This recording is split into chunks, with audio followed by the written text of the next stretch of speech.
Subscribe करें हमारे channel Cybertech को और देखें बायोलॉजी के most important one liner questions and answers. तो पहले के वीडियो को कंसाइज करते हुए मैं यह नया वीडियो लाया हूं फ्रेंड्स, और इसमें आप देखेंगे वन लाइनर क्वेश्चंस और उसके उत्तर। तो चलिए फ्रेंड्स स्टार्ट करते हैं आज के वीडियो को। क्वेश्चन नंबर 1 है मेरा, नवजात शिशु में लगभग कितनी हड्डियां होती हैं? तो लगभग 300 हड्डियां होती है फ्रेंड्स। क्वेश्चन नंबर 2 है, वयस्क मानव शरीर में कुल कितनी हड्डियां होती है? तो कुल 206 हड्डियां होती है। क्वेश्चन नंबर 3 है, मनुष्य में कशेरुकाओं बोले कि वर्टिब्री की कुल संख्या कितनी होती है?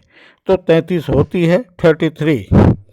कशेरुकाओं की बात करें तो यह वर्टिब्री होती है जो मेरु रज्जु को घेरे रहती है और इसकी संख्या 33 होती है, 33 होती है। आगे हम बढ़ते हैं। क्वेश्चन नंबर 4, मनुष्य के चेहरे में कितनी हड्डियां होती है? तो 14 हड्डियां होती है मनुष्य के चेहरे में। क्वेश्चन नंबर 5 है, मनुष्य की खोपड़ी में कितनी अस्थियां होती है? तो 8 अस्थियां होती है मनुष्य की खोपड़ी में। क्वेश्चन नंबर 6 है, हाथ में कितनी हड्डियां होती है? तो 27, 27 हड्डियां हमारे हाथों में होती है। क्वेश्चन नंबर 7, पैर में कितनी हड्डियां होती है? तो 26, 26 हड्डियां होती है पैर में। आगे हम बढ़ते हैं। क्वेश्चन नंबर 8 है, मनुष्य के कान में कितने तरह की हड्डियां पाई जाती है? तो 3 तरह की हड्डियां पाई जाती है और उनके नाम है मेलियस, एनकस और एस्टेपिस। आगे के क्वेश्चन में हम देखेंगे, एस्टेपिस हमारे शरीर की सबसे छोटी हड्डी होती है और यह मध्य कर्ण की हड्डी होती है। और जैसा कि हम जानते हैं, कर्ण को 3 भागों में बांटा गया है। बाह्य कर्ण जिसमें पिन्ना शामिल होता है, और मध्य कर्ण जिसमें ये तीनों की तीनों हड्डियां आती है, और अंतःकर्ण जिसमें कोकोलिया और नलिकाओं से बनी रचना आती है फ्रेंड्स। तो आप इसे भी याद रखेंगे। मनुष्य के कर्ण में, कान में 3 प्रकार की हड्डियां पाई जाती है और तीनों के तीनों मध्य कर्ण में पाई जाती है। आगे हम बढ़ेंगे फ्रेंड्स। क्वेश्चन नंबर 10, मनुष्य के दोनों कान में हड्डियों की संख्या कितनी होती है? तो दाएं कान में हड्डियों की संख्या 3 प्लस बाएं कान में हड्डियों की संख्या 3 = 6। और अगर दोनों की बात करें, दोनों कान में हड्डियों की संख्या की बात करें तो ये 6 होती है। आप इसे भी याद रखेंगे। नेक्स्ट क्वेश्चन है हमारा, मानव शरीर की सबसे लंबी और मजबूत हड्डी कौन सी होती है? तो फीमर, जांघ की हड्डी होती है फ्रेंड्स मानव शरीर की सबसे लंबी और मजबूत। और अगर भारी की भी बात करें तो यह हड्डी फीमर ही होती है जो हमारे जांघ की हड्डी है। आगे हम बढ़ते हैं। क्वेश्चन नंबर 12 है, मानव शरीर की सबसे छोटी हड्डी कौन सी होती है? तो यह कान की हड्डी होती है। कान के किस भाग की हड्डी होती है? मध्य कर्ण की हड्डी होती है, स्टेपिस, और इसकी लंबाई 12 इंच होती है। आगे हम बढ़ते हैं फ्रेंड्स। मनुष्य के पैरों की हड्डी किस प्रकार होती है? खोखली होती है। नेक्स्ट हमारा क्वेश्चन है क्वेश्चन नंबर 14, मनुष्य के शरीर में पसलियों के कितने जोड़े होते हैं? तो 12 जोड़े, या बोले तो 24 पसलियां होती है, जिसके अंदर हमारे बहुत सारे शरीर के महत्वपूर्ण अंग सुरक्षित रहते हैं। और इन अंगों में हृदय, लंग्स, है ना, ये सारे बहुत सारे अंग इसके अंदर सुरक्षित रहते हैं। इन पसलियों के फैलाव से हम सांस ले पाते हैं और सांस छोड़ पाते हैं। ये बराबर एक्सपेंड होती रहती है और कंट्रैक्ट होती रहती है। आगे हम बढ़ते हैं फ्रेंड्स। क्वेश्चन नंबर 15, मनुष्य में कितनी जोड़ी स्पाइनल तंत्रिकाएं पाई जाती है? मेरु रज्जु से निकलने वाली, स्पाइनल कॉर्ड से निकलने वाली तंत्रिकाओं को स्पाइनल तंत्रिकाएं कहते हैं और ये 31 जोड़ी होती है। आपकी परीक्षा में बराबर इस प्रकार के क्वेश्चन पूछे जाते हैं। क्वेश्चन नंबर 16 है, मनुष्य में कितनी जोड़ी कपाल तंत्रिकाएं पाई जाती है? तो मनुष्य में 12 जोड़ी कपाल तंत्रिकाएं पाई जाती है। मस्तिष्क के विभिन्न भागों से निकलने वाली तंत्रिकाएं कपाल तंत्रिकाएं कहलाती है। ये आँख, कान, नाक सहित बहुत सारे अंगों को जाती है। आगे हम बढ़ते हैं फ्रेंड्स। क्वेश्चन नंबर 17, मानव शरीर में सबसे अधिक मात्रा में पाए जाने वाला तत्व कौन सा है? तो वह है कैल्शियम। क्वेश्चन नंबर 18, मानव शरीर में सूक्ष्म मात्रा में पाए जाने वाला तत्व कौन सा है? तो वह है फास्फोरस। और अगर दांत और हड्डियों में पाए जाने वाले तत्व की बात करें तो वह है कैल्शियम और फास्फोरस। आगे हम बढ़ते हैं फ्रेंड्स। क्वेश्चन नंबर 19, हड्डियों में सबसे अधिक मात्रा में पाया जाने वाला तत्व कौन सा है? कैल्शियम। हड्डियों में पाया जाने वाला लवण कौन सा है? तो कैल्शियम फॉस्फेट। आगे बढ़ेंगे फ्रेंड्स। क्वेश्चन नंबर 20, वृद्धावस्था में मनुष्य की हड्डियां कमजोर पड़ जाती है, क्यों? कैल्शियम की कमी से। और साथ ही साथ विटामिन डी की कमी से भी हमारी हड्डियां कमज़ोर हो जाती है। विटामिन डी आवश्यक है कैल्शियम के डिपोजिशन के लिए, कैल्शियम के जमाव के लिए, हड्डियों पर कैल्शियम के जमाव के लिए, इसलिए दोनों को याद रखेंगे फ्रेंड्स। लेकिन मुख्य रूप से यह कैल्शियम है। आगे बढ़ते हैं। क्वेश्चन नंबर 21, वृद्धावस्था में कैल्शियम की कमी से कौन सा रोग हो जाता है? तो ऑस्टियोपोरोसिस। यह हड्डियों से जुड़ी बीमारी है और इसमें हड्डियां कमज़ोर हो जाती है और इतनी कमज़ोर हो जाती है कि इसे पतले लकड़ी की तरह से तोड़ा जा सकता है। आगे हम बढ़ते हैं। क्वेश्चन नंबर 22, हड्डी को हड्डी से जोड़ने वाले ऊतक को क्या कहते हैं? तो स्नायु कहते हैं, अंग्रेजी में बोले तो लिगामेंट। और इसका मैंने उच्चारण भी दे रखा है फ्रेंड्स। क्वेश्चन नंबर 23 है, मांसपेशियों को हड्डी से जोड़ने वाले ऊतक को क्या कहते हैं? कंट्रा या टेंडन कहते हैं। ये दोनों क्वेश्चंस बराबर आपकी परीक्षाओं में पूछे जाते हैं, आप इसे याद रखेंगे। क्वेश्चन नंबर 24, हमारे शरीर में नमक की कुल मात्रा कितनी होती है? तो 0.4% होती है। क्वेश्चन नंबर 25, मानव शरीर का कौन सा अंग खून के शुद्धिकरण से संबंधित है? तो वह है वृक्क या बोले तो गुर्दा या फिर अंग्रेजी में किडनी। और किडनी के बारे में हम जानते हैं कि किडनी में अनेक अति महीन धागे के समान रचनाएं होती हैं जिसे नेफ्रॉन कहते हैं। और यह नेफ्रॉन गुर्दा या वृक्क या किडनी की रचनात्मक एवं कार्यात्मक इकाई कहलाती है। The nephron is the structural and functional unit of the kidney. और इसी प्रकार की बात हम कोशिका के बारे में करते हैं कि the structural and functional unit of our living system organism is cell. आगे बढ़ेंगे फ्रेंड्स। क्वेश्चन नंबर 27, मानव शरीर के किस भाग में पित्तरस का निर्माण होता है? तो यकृत में होता है, लीवर में होता है। और यकृत में एक थैली के समान रचना होती है जिसे कहते हैं गॉल ब्लैडर, पित्ताशय। और इसी में ये जमा रहते हैं।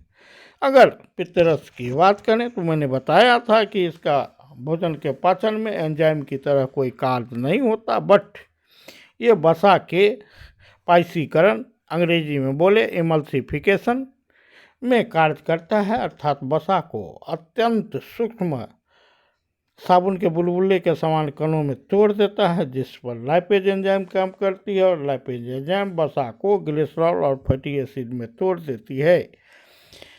आगे हम बढ़ते हैं फ्रेंड्स। हमारा क्वेश्चन नंबर 28 है यकृत के बारे में। मानव शरीर की सबसे बड़ी ग्रंथि यकृत है, लीवर है। नेक्स्ट क्वेश्चन है फ्रेंड्स, अगर यकृत की बात करें तो यकृत में विटामिन ए संश्लेषित होती है। यकृत की बात करें तो यकृत से जुड़ा है हमारा हेपेटाइटिस बी रोग, क्रॉनिक जॉन्डिस जिसको कहते हैं फ्रेंड्स। और यकृत से जुड़ा है पित्तरस का स्राव। और यकृत से जुड़ा है ऑर्निथाइन साइकिल। और जिस साइकिल के द्वारा यकृत में कार्बन डाइऑक्साइड और ऑक्सीजन मिलकर यूरिया का निर्माण करते हैं और यूरिया जो उत्सर्जी पदार्थ है, बट यह NH3 के मुकाबले कम हानिकारक है और NH3 जैसे अमोनिया जैसे हानिकारक पदार्थ कार्बन डाइऑक्साइड के साथ मिलकर यूरिया का निर्माण करते हैं। इस चक्र को ऑर्निथाइन साइकिल कहते हैं। बेबी क्वेश्चन, और इन बातों को आप याद रखेंगे, इन तथ्यों को याद रखेंगे, और जहाँ कभी भी हम इस प्रकार के क्वेश्चंस देखते हैं तो एक लंबी चौड़ी फेहरत बन जाती है इसके बारे में बताने की, तो उसे भी मैं यथास्थान मेंटेन करने की कोशिश करता हूं और आप इसे वीडियो को देखेंगे और इसे नोट करेंगे। लीवर से जुड़ी 3-4 बातों को मैं बताया हूं, और चलिए एक बार फिर रिपीट करते हैं। शरीर की सबसे बड़ी ग्रंथि यकृत में निर्माण होता है पित्त रस का। पित्त रस संग्रहित होती है, जमा होती है गॉल ब्लैडर में। यकृत में विटामिन ए का सिंथेसिस होता है। यकृत में कार्बन डाइऑक्साइड एवं NH3 के द्वारा यूरिया का निर्माण होता है। और आगे हम बढ़ते हैं फ्रेंड्स, क्वेश्चन नंबर 29। मानव शरीर की दूसरी सबसे बड़ी ग्रंथि कौन सी होती है? तो ये अग्नाशय होती है, पेनक्रियाज होती है। और पेनक्रियाज की अगर हम बात करें तो पेनक्रियाज से पाचक रस का भी स्रावन होता है, हार्मोन का भी स्रावन होता है। पेनक्रियाटिक जूस जो छोटी आंत में भोजन के संपूर्ण पाचन के लिए जिम्मेवार होती है, उत्तरदायी होती है, इसका स्रावन अग्नाशय से ही होता है। और अग्नाशय के दूसरे मुख्य कार्य की बात करें तो यह हार्मोन को भी स्रावित करता है। इसे स्रावित होने वाले हार्मोन हैं इंसुलिन और ग्लूकागोन। इंसुलिन के बारे में मैंने जैसा बताया कि यह रक्त में शर्करा की मात्रा को नियंत्रित करता है, अर्थात ग्लूकोज के मेटाबॉलिज्म से इसका संबंध होता है, कार्बोहाइड्रेट के मेटाबॉलिज्म से इसका संबंध होता है। इंसुलिन की कमी से शरीर में मधुमेह नामक, डायबिटीज नामक रोग हो जाता है। और आगे हम बढ़ते हैं फ्रेंड्स, क्वेश्चन नंबर 30। मानव शरीर की सबसे छोटी ग्रंथि कौन सी होती है? तो पीनियल ग्रंथि होती है, जिसका संबंध मस्तिष्क से है फ्रेंड्स। Question number 31। मानव शरीर की सबसे बड़ी अंतःस्रावी ग्रंथि कौन सी होती है? तो इसकी भी बात कर लें। अवर टू ग्रंथि, थायरॉयड ग्लैंड, जिससे थायरोक्सिन नामक हार्मोन स्रावित होता है फ्रेंड्स। और इस थायरोक्सिन हार्मोन में आयोडीन भी पाया जाता है। आप इसे याद रखेंगे। आयोडीन की कमी से गलकंड या गंडमाला रोग हो जाती है, ग्वाइटर भी कहते हैं इसे अंग्रेजी में। आगे हम बढ़ेंगे फ्रेंड्स, क्वेश्चन नंबर 32। मानव शरीर की सबसे छोटी अंतःस्रावी ग्रंथि कौन सी है? तो पीयूष ग्रंथि या पीयूषिका, pituitary gland as the smallest endocrine gland of our body, आप इसे भी याद रखेंगे। और नेक्स्ट क्वेश्चन 33 है। मानव शरीर की मास्टर ग्रंथि, तो पीयूष ग्रंथि या पीयूषिका। और pituitary gland is the master gland of our body because it controls the overall functions of other endocrine glands such as thyroid gland, such as adrenal gland, such as testis, such as ovary। तो friends, जहाँ तक हम बात करते हैं पीयूष ग्रंथि से निकलने वाले हार्मोन्स, जैसे TSH थायराइड स्टिमुलेटिंग हार्मोन, यह थायराइड ग्रंथि को थायरोक्सिन स्रावित करने के लिए उत्तेजित करती है। इसी प्रकार एडिनोकार्टिकोट्रोपिक हार्मोन ACTH एड्रेनल ग्रंथि को, अधिवृक्क ग्रंथि को हार्मोन एड्रेनलिन स्रावित करने के लिए उत्तेजित करती है। इसी प्रकार मानव के प्रजनन अंग का मुख्य अंग टेस्टिस को भी यह हार्मोन स्रावित करने के लिए उत्तेजित करती है। जैसा हम जानते हैं टेस्टोस्टेरोन को पुरुष हार्मोन कहते हैं, और इसी प्रकार यह मादा में प्रोजेस्टेरोन को स्रावित करने के लिए अंडाशय को उत्तेजित करती है।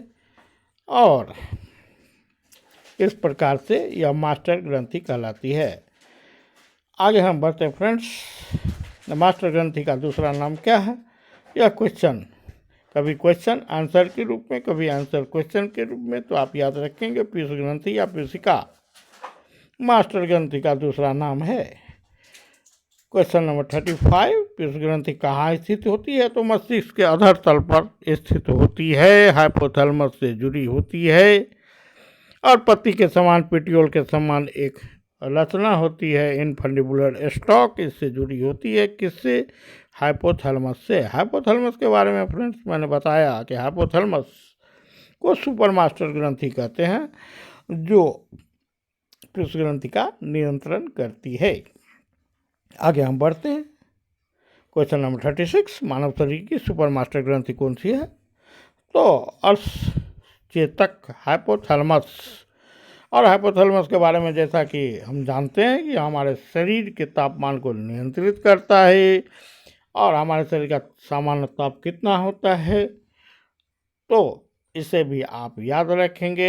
36.9 डिग्री और फ़ारेनहाइट में होता है फ्रेंड्स 98 पॉइंट समथिंग। आगे हम बढ़ते हैं फ्रेंड्स। क्वेश्चन नंबर 37, मानव शरीर की वह ग्रंथि कौन सी है जो एंजाइम और हार्मोन दोनों स्रावित करती है, अर्थात the gland which is both in nature that is exocrine and endocrine in function is our pancreas. Hindi में बोले तो अग्नाशय, और इसे हम मिश्रित ग्रंथि भी कहते हैं। तो 3 बात याद रखेंगे। वह कौन सी ग्रंथि जो एंजाइम का स्रावन करती है और हार्मोन का भी स्रावन करती है, तो एंजाइम और हार्मोन दोनों का स्रावन करती है, वह है अग्नाशय, पेनक्रियाज। अगर आपसे कोई पूछे कि हमारे शरीर की मिश्रित ग्रंथि कौन सी है, तो वह है अग्नाशय, और अंग्रेजी में बोले तो पेनक्रियाज। अगर आपसे कोई पूछे कि इंसुलिन का स्रावन कहाँ से होता है, तो अग्नाशय से होता है। अगर आपसे कोई पूछे कि इंसुलिन की कमी से कौन सा रोग होता है, तो आप याद रखेंगे मधुमेह होता है, डायबिटीज होता है। और आगे इसी कड़ी में बढ़ते हैं फ्रेंड्स। क्वेश्चन नंबर 38, मानव मस्तिष्क का सबसे बड़ा हिस्सा कौन सा है? Cerebrum. Cerebrum the largest part of our brain. और इस वीडियो का लास्ट क्वेश्चन, समापन की तरफ बढ़ते हैं। कल भी मैं इसी प्रकार के क्वेश्चंस लाऊंगा। तो अंतिम क्वेश्चन है फ्रेंड्स, क्वेश्चन नंबर 39, मानव के जीभ में औसतन कितने स्वाद कलियाँ मौजूद होती हैं? तो जीभ की जहाँ तक बात है, जीभ पर अगर हम उंगलियों को दौड़ाते हैं तो वह कुछ रुखरा सा प्रतीत होता है। क्यों? क्योंकि ये स्वाद कलिकाएँ होती हैं और इसकी संख्या 2000 से 8000 होती है। जीभ में स्वाद कलिकाएँ और जीभ के विभिन्न क्षेत्रों में मीठेपन, तीखेपन, खट्टेपन का स्वाद दिलाने वाली बहुत सारे क्षेत्र होते हैं। आगे हम डिस्कस करेंगे। Thanks for watching. Good night.